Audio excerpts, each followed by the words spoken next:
So, welcome to another edition of Rage Against the Dice. Today, as you can see before us, is Robo Rally, and this is the new version of Robo Rally. Unless you're just listening, and then look at the screen. Yeah, look, it's a box with words and things. Robo Rally is a game done by Richard Garfield, who most people know from Magic the Gathering. And in fact, Robo Rally was the game he wanted to make first, but they said, make us a collective card game that we can make shed loads of dollar on. And then we'll let you make your crappy little robot game. And he went, challenge accepted. And he's done lots of other stuff since. And he's a bit of a legend in the whole board gaming, card gaming, satirical fashion community. Satirical fashion? Yes. Yes, I don't need to explain myself. Absolutely. Now this version is done by Hasbro Gaming. So you know that it's going to be more aimed towards the kiddie market. Okay, right. And I stand by that. Having played the original, or one of the original versions, and also playing this, as you have, there are big differences. And there are some similarities, but it definitely feels like a more dumbed-down version. In terms of, obviously the original version and this new one, which has had some changes, is Richard Garfield's involvement still a thing? Or have the changes been made I corporately since whenever? Or do you not know? I do not know. I know he has been involved in every iteration. Yeah.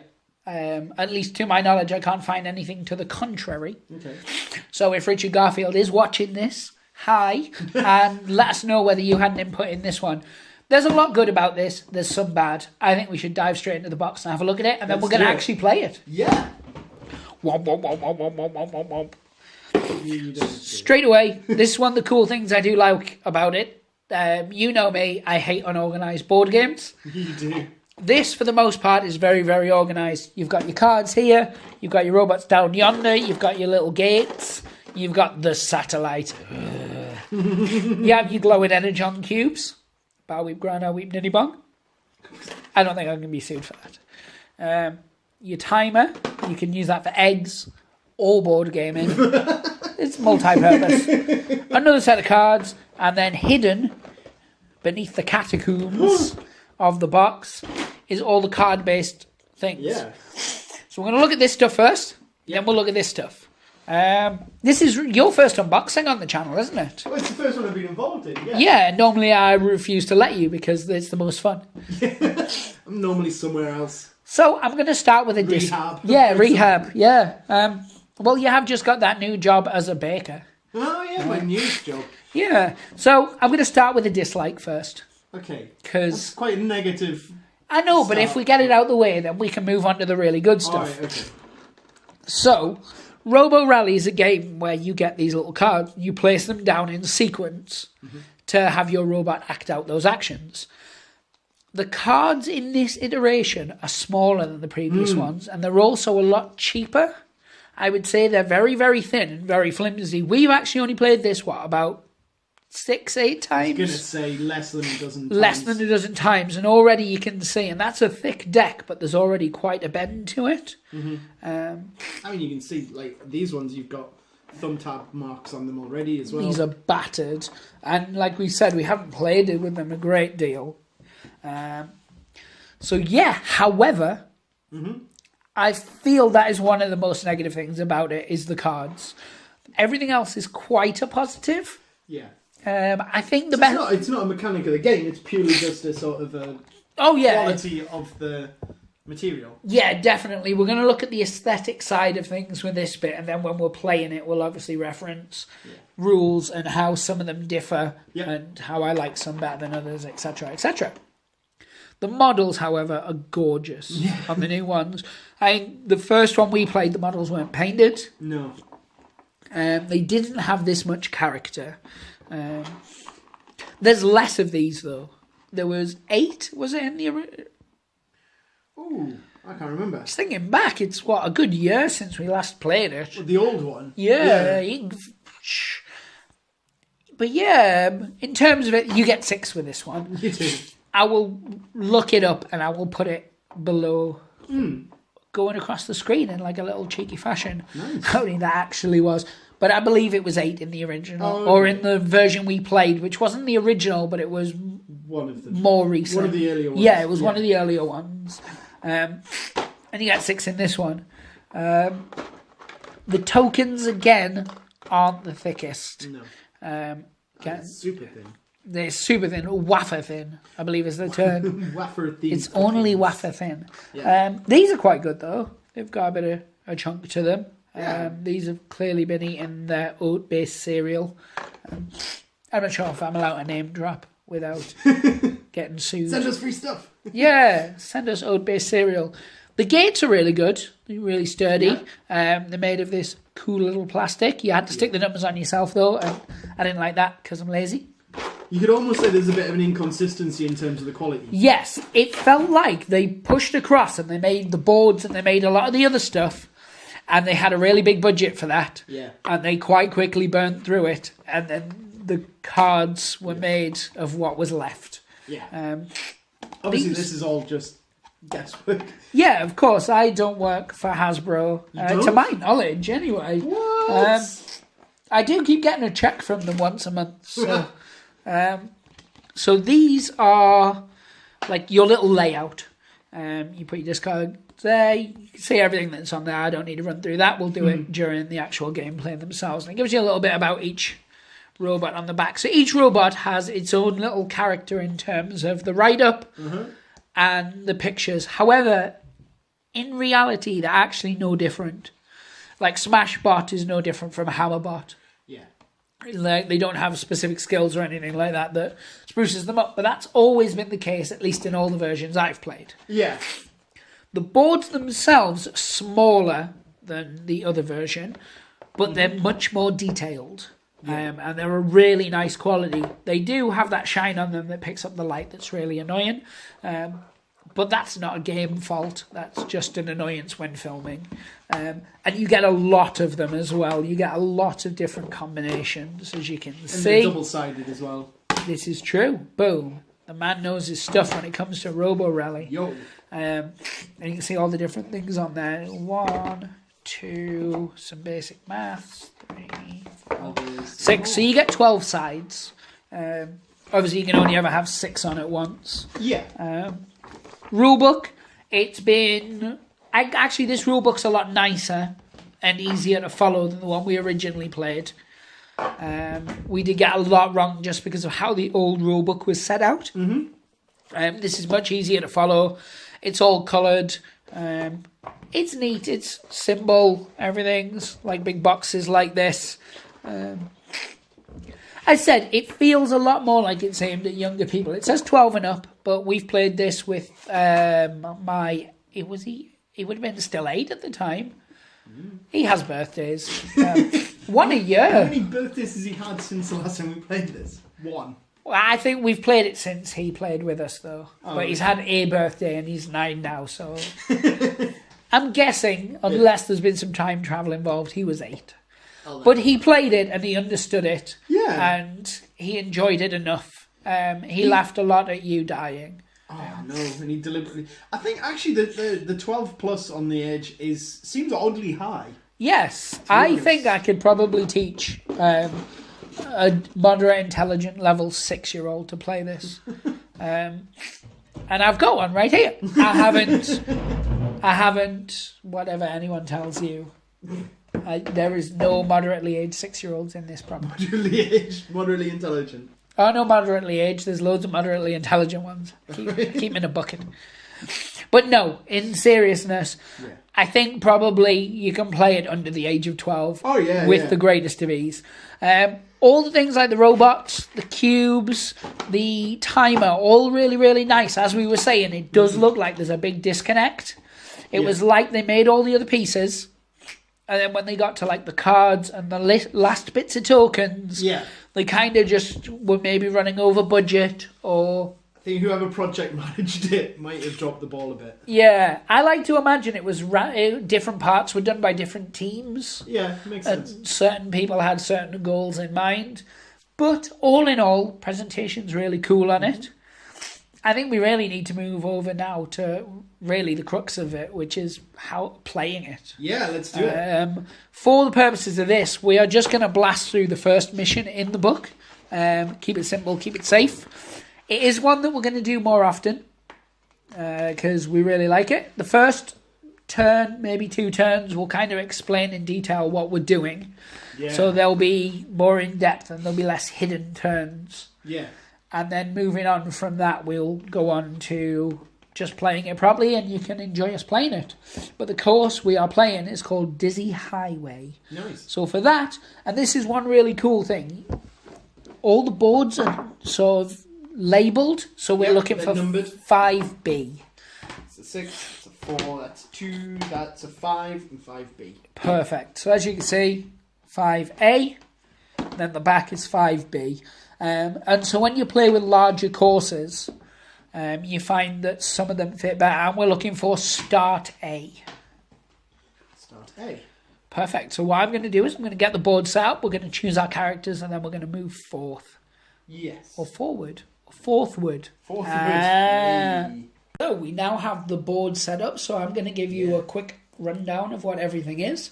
And Alan's going to be my glamorous assistant. Ah, right. So, first thing we're going to look at is... sparkles. Yes. Is this. This is called a thingy.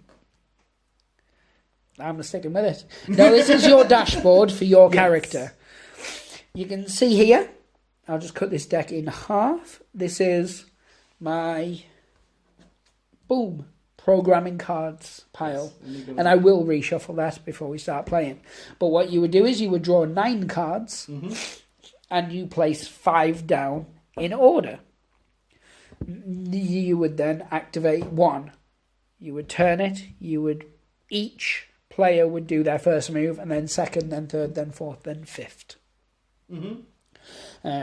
This is where you put the discarded cards. This is where you put your energon cubes for if you're trying to bribe Sharktacons or something. You can use them for many other things. Junk bots, Unicron, all kinds of all the crons. All the crons. This is your character. He goes on the board. So that's, and this is where you put your checkpoint tokens. Yes. So this is the first mission, as I said, and here's the board. Here's the checkpoint. Here's a respawn point if you're pushed into a pit or destroyed or hit with a laser, etc. You don't have lives like you had in the previous one. No. You just kind of get destroyed and respawn, which actually makes it a lot more enjoyable in terms of you're not sat there for half a game while your mates finish before you can get put back in. Now, here is your upgrade piles. And I wish I'd done this purposefully, but it was just sheer randomness unless Alan fixed the deck while I was gone. Oh, sure. You get 2 different types, permanent and temporary. And you can buy those, and you'll see how when we run the summary of your round, and then we start to play. That's the cost of it, and you use your energon. That's the cost of it. Permanent stay in play, and temporaries, you will never guess. They're temporary. They don't stay in play? No, they do not. Dun, dun, dun. Then across here you have your viruses, your worms, your Trojan horses and your spams. And when we're playing, if we come across it, we will show you how they work. And then at the top here you have your special programmings. So this is kind of what a game would look like. My dashboard, Albert's dashboard, and the surrounding hibbity-dibbities. Yeah. Now, the first thing you need to do is establish who goes first. Now this uses, unfortunately for me, one of the stupidest systems that I've ever seen. It's a personal preference. You may like it. I really do not. Do you care to? Yeah. Well, I don't think it's not a stupid system. Stupid. I think it's just really simplistic and overly juvenile, and it means, especially for a 12+ game. Yeah, if you're playing multiple games with the same people as well, it means you're always gonna have the same people. Because the way it works is, for the start of the game, the youngest person places theirs first, and then it goes up in age order. Yeah. Why? Yeah, it's ridiculous. It meant like when we were playing with my youngest, or with my son. Not my youngest, he's 2. He just put, well, he's 3 now, but he was 2 at the time. He would have just put details, please, more details. He would have just put things in his mouth. Yeah, like you've seen and it. He does. Yeah, and it is a case of like exactly like what you just said, which is if you're playing with the same group of people a number of times, especially if you're playing it as a family game, Yes. it's always going to be the same order every single time. There's nothing At that the will start ever of the change game, that. definitely, yeah. So the way it would work is, Alan, you are younger than me by a margin. Am I? Oh yes, by 3 clicks. Ah. So you would place your hibbity-dibbity Yes. near the satellite of sadness. Yeah. And you would put it on a cog, and then we would go clockwise around said clog, We would. which is ridinky-winky-less. And then I would, as the only other person playing, would place mine. I'm going there, because that's clockworky. I'm happy enough with that. So We'll get into the satellite of love? No. satellite of shame. Satellite. So I'm going to show you a little bit of what's on the board and what they do. Yeah, let's do this. So these are your starting cogs, or cogs where you start, as they're also known. These little yellow hibbity-dibbities here are walls. Yes. These are conveyor belts, of which you've got 2 different kinds. Green with 1 arrow means you move 1. Blue with 2 arrows means Or you were move conveyed. 2. Conveyed, On exactly. a conveyor belt. These are lasers, freaking lasers. And lasers are prevalent in the game. They're on the board, and we also have them. We do. And they shoot automatically. You don't have a choice in that. Yeah, they fire, is it after every single registry? Yes. Yeah. So you do your move, you'll do your move, I would do my move, then the conveyor belts would work, and our lasers would go, and then the conveyor belts would work. Then the board moves. Yes. Yeah. These are extra energon cubes you can collect, and you end your turn on them, and you hoik it up. They respawn as well. Yes, So they do. If I do whatever kind of movement and I pick that up, hooray! Huzzah! Then it will then respawn at the next round. Yes. Yes. It's very good like that. It's nice. Yes. That's how it do. It's just a weird factory that we're working in. Yeah, like I've never worked in a factory just like this, although I've worked in very few factories. There are other things which aren't on this board, so I'm going to show you in the book to save grabbing another bit of board. Yeah. So you get these bad boys, which are gears, and they rotate your robots 90 degrees, and it shows you the direction. Yes. So as you can see there, that goes that way. These little cheekies, which you can't see on the camera because I'm inept, are push panels, and it pushes any robot resting on them into the next space. Then, as I said, robot lasers. And Which was off camera there. yeah, but I'd already explained lasers, so I didn't care. And then there's things like holes, which is where you can push people into, or they can accidentally drive themselves into, Alan. Yeah. That has happened a number of times when I've been playing A this. lot. Because that's one of the good things about this game, is if you bump into each other, you move each other. Yeah. Meaning that you can plan a trajectory and you can be completely knocked off course. Oh, absolutely, yeah. But yes, as I say, that's what a pit would look like right there. And that's the priority antenna. Oh, the satellite of shame. So yeah, I'm going to very quickly run down a summary of a round. Yes. And then we will play a couple of rounds to show the folks at home Yeah, we will. how it goes. And then this is something that we're going to start to feed into our actual channel. We're going to have, because this plays quite quickly most of the time. Yeah. It can play up to 6 people. It is enjoyable no matter the level. 2, 3, 4, 5 or 6. It's just as fun. The more people, the more chaos. But in general, it plays really well. No matter how many. It's not like some of the deck builder games we've got that, although work on a few players, they really do feel the benefit of a lot more. Yes. Yeah, So, definitely. The summary of a round. First thing you do is the upgrade phase, where you can purchase the cards we were showing before, which is the temporary and permanent. Yeah. And that goes again, whoever starts first, or whoever has priority for that turn, which is something we'll go into as we're playing, would buy first, and then it would pass on to the next person, spending your energy on goodies. Yeah. Is it possible to buy multiple cards in a single? It absolutely is. Any you've got the dollar for. Yeah. So as long as you've got enough energy cubes, you can just keep buying treat yourself and beat yourself. Over and yeah. over, yeah. And when you take one away, it replenishes after you've bought it. Yes. I think, which is cool. And then next is the programming phase, which, as I was saying, is where all players program their robots simultaneously. Now, this is exciting to an extent. And you laugh, but it is, especially the more players, because the first person who finishes then flips the egg timer. This little thing, which is that bad boy there. And then everybody else has until this ends to program their robot. And quite often you found, as you'll know, that if I've got a really simple hand, for instance, and I'm like, bam, bam, bam, bam, bam, flip the egg timer, you end up having to just throw stuff down and you make mistakes. You do. So, like, obviously the pressure's on, and the more you panic, the less you kind of think through, and you forget your left turns, you forget your right turns, and it's a game that you need to know your left and right. As I've had a few times, I've ended up sort of off the board. Plus, as well, I think the consequence of if you don't lay out your hand by the time the time is run out, you have to shuffle and then play blind, don't you? Yes. Yeah. So you shuffle your hand. Well, the 9 card. You your hand shuffle of 9. the hand of 9, and then you have to play blind the 5 however cards. many is left. You obviously, you've actually put down a locked in place, so that's not too bad. And then are they? Yeah. Oh, all right, okay. So if you've put 3 down, they're still there, and you just have to play the last 2. Got you.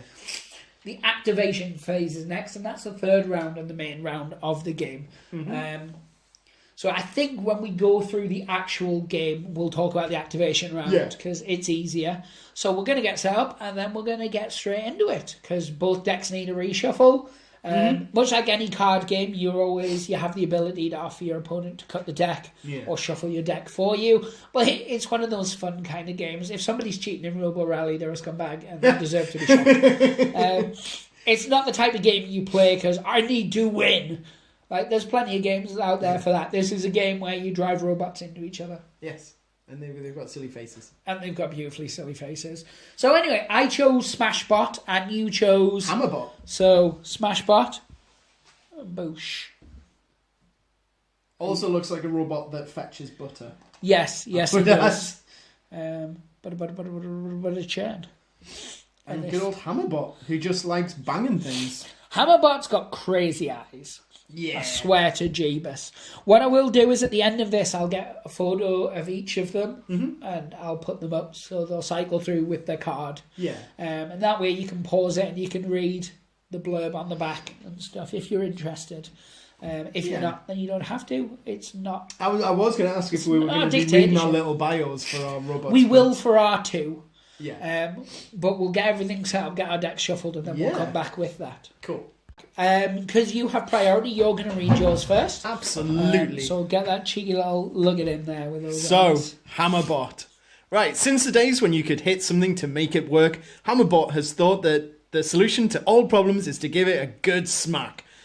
Sensitive and perceptive, it expresses itself with its giant eyes and a wave of that hammer. When it's happy, it'll tap out a tune and bop anything, living or inanimate. Living or inanimate, on the head as it goes by. It can't resist smashing any red buttons to bits. There you have it. That's Hammerbot. And I am the Smashbot. Yeah, you are. He's my favourite, partly because he's comes with a yellow card, as you can see, and partly just because he's awesome. Yeah, I said he churns butter. He's got attachments that you can put on. He can sweep the floors. But anyway, Smashbot doesn't mind taking things a bit slow. It relishes the fact that every step that it takes is a metal flattening stomp. It likes things that bounce back up once flattened, and it'll pause after it has smashed something to see if it is inclined to pop back up again. A proud robot, Smashbot often lingers over its work with a sinister smile. So he's kind of like a robot like me. You, yes. Yeah, he likes to smash things. But yeah, so you have priority. Yeah. So, as I said, phase 1 is the upgrade phase, and I'll once again show the folks at home the rundown sheet very, very quickly. There you can see it. So, if Alan wishes, he can buy either of those. One is brakes. You may treat your move once as move zeros if you wish, and that costs him 3 of his Energon cubes. And I'll just show the people that. That's 3 to buy, yeah. And that's 3 to buy. And then the other is a temporary, and you'll gain 3 energy and then discard that card. And it costs 0 to buy. Yeah. So it's a really good one in terms of getting your energon cubes quickly on. I'm going to go for that one, to be honest. It costs nothing. It's what Brian Boitano would do. Because, remind me you can only have 3? You can have 3 temporary and you can have 3 permanent. Yeah, at any time. But when you spend the permanent... you spend the temporary, it gets discarded anyway. Well, I'm immediately going to take this temporary one because obviously it's free. It's free. And so I'll cash it in straight away or just leave it as it is? No, I'll leave it as it is for now. It makes no difference. I'm not about to get loads. And then the new one we pulled is a 3. Again, it's a permanent. It's tractor beam. When you shoot a robot, you may pull it towards you 1 space. And tractor beams may not be used by adjacent robots. Or may not be used on adjacent robots. It's only in front of, yeah. Yeah. Yeah. Wait, so it's got to be at least a square away. Oh, sorry, yeah. That's what it meant. Not what I said. Otherwise, lies. Forget that. Right, what I will do, though, is I'm going to spend 3 and I'm going to buy that tractor beam. Yeah, there you go, sir. So you have 2 energy left. Yep. Now, what I've just pulled is sidearms. That also costs 3. When you push a robot, you may choose to push it to the left or the right. All right. So, the way lasers work, and I'm just going to give you a quick overview of that. Lasers. Yeah. So, robot lasers fire at robots they are facing, as long as the laser's line of sight is not blocked by a wall, the priority antenna, or another robot. So if another robot gets in the way, you shoot that instead. Yeah. If your robot is shot by a robot laser, you must take damage in the form of 1 spam damage card for each hit, and then that gets placed in your discard pile. And then next time you shuffle, they all get shuffled in. Shufted in. Shafoofted. Get shufted. So yeah, so that's how it works. And then obviously different upgrades give you different diddly hops. So I am going to be that guy, and I'm going to buy the sidearms, because I like the idea of being able to push you to the left or right. Cool. I'm a monster. So there's your 3. And I'll take that. And they just go, as you've done there, they just slot in your little upgrades thing there.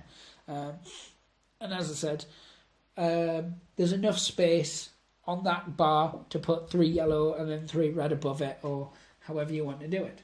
And the next one that I pulled is a virus module for 2. When you push a robot, give that player 1 virus damage card. Mm-hmm. So I'm going to buy that as well for my last 2. So it means that I have no energy to start. But I've got all the upgrades under the sun. Yeah, absolutely. So it's the programming phase. Now we do this together. We do. It's a beautiful moment. So again, we shuffle our decks. We've just shuffled them twice already, but yeah. Because you do it at the start of that, and then you then deal out your 9. Yeah. So 1, 2, 3, 4, 5, 6, 7, 8, 9. And now you do not start until everybody has their 9 cards ready. And so then whoever has the priority, which in this case is you as the youngest, would basically say that you're ready. Okay, I'm ready. Awesome. So then we'd look, and as you can quickly see, for the first turn, we're not actually doing it with the timer because it's harder to actually explain what's happening. Yeah. So you need to look on the board, like mine's here, and you need to plan accordingly where there's walls and things like that.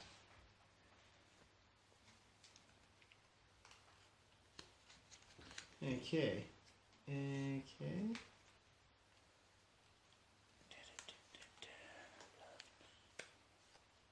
And so this bit's obviously going to be a bit silent. And when we do it as actual playthroughs, we'll probably pause at this section. Yeah.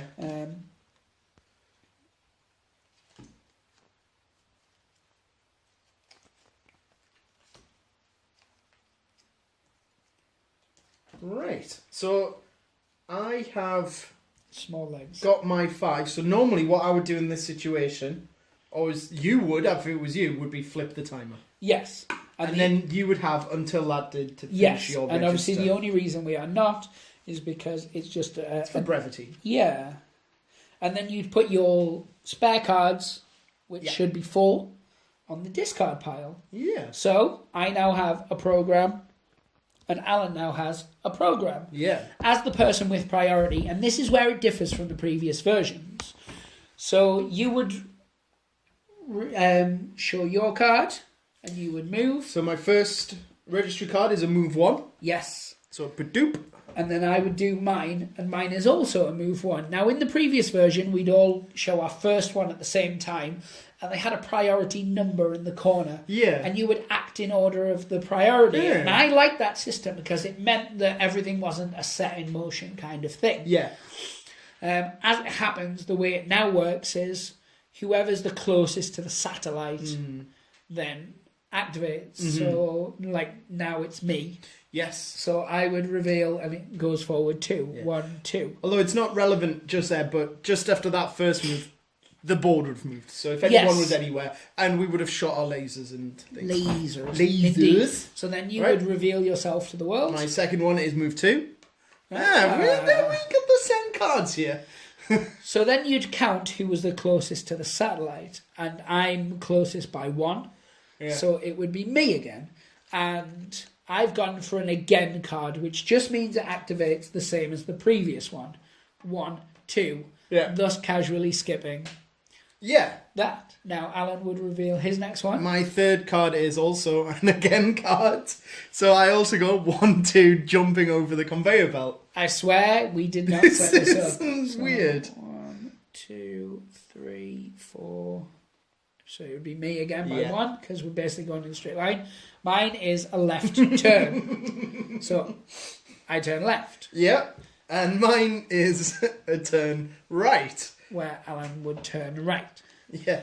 And then we're still in the same spot, so it'd be the same. So my final one is to move 1, which means I would land on the Energon Yep. and collect it for all the dollar. My final one is also move 1. And you get nothing. And I get nout. You're a scumbag. Absolutely nothing. These, you then empty out your registry and dump that in your discard pile. Yes, and that is exactly how it works. So, as I was saying, in each round, if we'd been facing each other at any point in that, our lasers would have activated and we would have hit one another. Between each registry, Yes. So then what you would do is you would go to the next round, you would deal your next 9 cards. But first you do your buying and stuff again. So yeah. We're going to get the board all set up, and then we're going to move on to sort of the next round where we will use the timer. Definitely. As such. So we would then work out who's closest to the satellite again. As I said, I hate this particular system. You do, yeah. And I can't stress it enough. So I'm 1 square closer because we're in the same vicinity. Yep. So I can choose to buy things if I want. So I have a 1. There is a 1 here. If I buy this, it means I've got 3 upgrades. Yep. And that's the most I'm allowed by law. You can, however, get rid of 1 to buy another. So when you push another robot, give that player this card and take one of their installed upgrades. So you'd basically steal their upgrades. So I'm not going to buy that. So I'm going to put it down and it would pass straight over to Alan. Yeah. So you have 2. What I'm going to do is I'm going to cash in this card. Yes. To get my your 3. So it's a temporary card that gives you 3. And then that would just go on a discard pile. And then once you've used them all, you'd reshuffle. Yeah. So I'm back up to 5. So again, I've got the same choices that Kev had there. Which is brakes and chassis. Read out what the chassis was on. Chassis? When you push another robot, give that player this card and you take one of their upgrades instead. So the old switcheroo. I might buy it just for the sake of buying it so we can get the pile replenished. And then the next one that comes out is a temporary one which costs 5. It's Sandbox Routine. Add the Sandbox Routine programming card to your discard pile, which, as I said, is one of these special... The black cards, yeah. Yes. And I don't have enough to buy it. If it's a 5, I've only got 4 left. I could only afford to buy the brakes, which I don't particularly want. Yes, so we'd move straight on to our hibbity-dibbities. So, as I said, we draw out 1, 2, 3, 4, 5, 6, 7, 8, 9. I feel like there's less cards in this version than we used to get. There was a lot more cards, but you shared them, whereas this one you get your own individual deck. So I've drawn my cards, you've drawn your cards, so then we'd start. Yep. remembering your lefts and rights always helps. Oh, yes.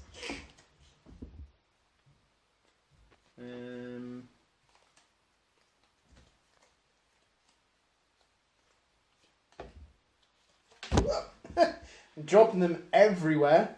Make sure you don't accidentally sort of mix them up when you're doing that. And I am finished, so at this Woo! point I would flip the timer and I will put it there so it can be seen by the naked eye. There. Or the camera lens. And I'm done. And he's done, so we would remove this off. Now, as I was saying, we are trying to get to the gate, and whoever first lands on that gate in an activation would... You got to land on it, not pass over it, don't you? Yes, that's absolutely it. You have to stop on the gate. You can't just go over it and go, yay, I got it. Yes. You have to finish. You don't have to finish number 5 on there. No, you just have to finish an your activation on movement it. on So, turn. Yeah. my first one is a right turn. Like so. Yes. I would collect the energy from there. Again, because it replenished while you were still standing Yes. on it. There you go. Thank you very much. And now it would move on to your first And one. mine's a turn left. So you can see there's certain plans that you kind of have to do. And we haven't moved, so we're in the same position. Mine is a power-up, meaning I get an extra power card. Mm-hmm. I mean an extra power divot. Yep, there you go. One more John. Giving me 3. And now yours. Mine is a move 3. So now Alan would move forward 3. 1, 2, 3. Yep. Yep. Now, I'm now definitely the closest. So mine is a move 1. And I move 1 up. Okay. I move 2. Yep. So 1, 2, and I get an energy cube. Yes. My fourth one is a move of 3. Where I go 1, 2, 3. And now your fourth one. My fourth one is again. So I repeat the previous card, which was move 2. So you move 2. 1, 2. Yep. Ooh, And Frank. there we have it. Yep, Frank, our cameraman, is back for today. And my final action is 1 move. Yep. And my final is a power up. So you would get... just like Kev, I get an extra energy. So then you'd scoop them up and you would put Burn them... them. Yes, you'd put it on your discard pile. Now, by this stage, by round 3, unless you've picked up any spam or anything... In fact, no, the first time round, it'll always be on round 3. Yeah. You'll draw 2 cards and then have to reshuffle your deck. Yes. Which will reshuffle your discard back into your programming. Yes, so you'd give it just a basic shuffle. You know how shuffling goes. I don't need to shuffle. I don't. He really doesn't. He has this magical way of reordering things. It's freaky. Oh, that didn't work. Yeah, they're so small and fiddly. Anyway, so the 2 that I already had that were left over, so 2, 3, 4, 5, And the rest 6, go 7, back on 8, your program. 9. There we go. I've completely skipped a phase, but there was a chance one of us could have wanted to buy something. Oh yeah. I didn't, and I'm the closest. I don't think I did. What was the new one that came up? The temporary, which was you add sandbox Oh yeah, no. to your thing. Too fussed by that. So if I'd picked up or you'd picked up any spam or anything in the meantime, they would now be integrated into our deck, possibly. Yes. Yeah. So now we're both agreed, we've both picked our things. Yep. Let's start putting cards down. Let's do this. Maybe we could put some music here, like do do do do do do do. Are we allowed to use that? Yeah. It's an original piece, isn't it? Well, that's what my dad told me. He did write it. Oh, good. That's interesting. You know what isn't interesting? Stuff that's not interesting, basically. And I'm not just saying that. Right, so I am now spent. And I have done at the same time. So We don't need to do no the timer. need to turn the hibbity-dibbity. So, my first action, being that I'm still just the closest, is to right turn. Your Nice. first action. Is to unfortunately also right turn. So facing away from the target. Now, this will often happen when you will maybe spend a full turn just spinning around on the spot. My second action is to move 1. So I step forward by 1. And Fantastic. your first action? My second action is not to keep spinning around. I will do a full U-turn. A Yui, as it were. Nobody calls it that. Who? A hooey. A hooey? So my 3 is another power-up. Power me off, sir. Nice one. Power me hard. There you go. Boom. My 3rd is to move 2. 1, 2. I feel you're going to win here. Well, we don't know what you've got or what my remaining 2 So might be. my 4th is another power-up. Oh, nice. You may have an idea of the kind of hand that I had. Yes. And your 4th, sir? Is to repeat my previous one of move 2. A 1, 2. Hurroo! So you get a checkpoint token. Checkpoint Alpha. Bravo. And Whatever. have 1 because on this particular mission you only have to get 1. Yeah, there's only 1 checkpoint. Other matte versions will have 1, 2, 3, 4 that you have to get in order. Indeed.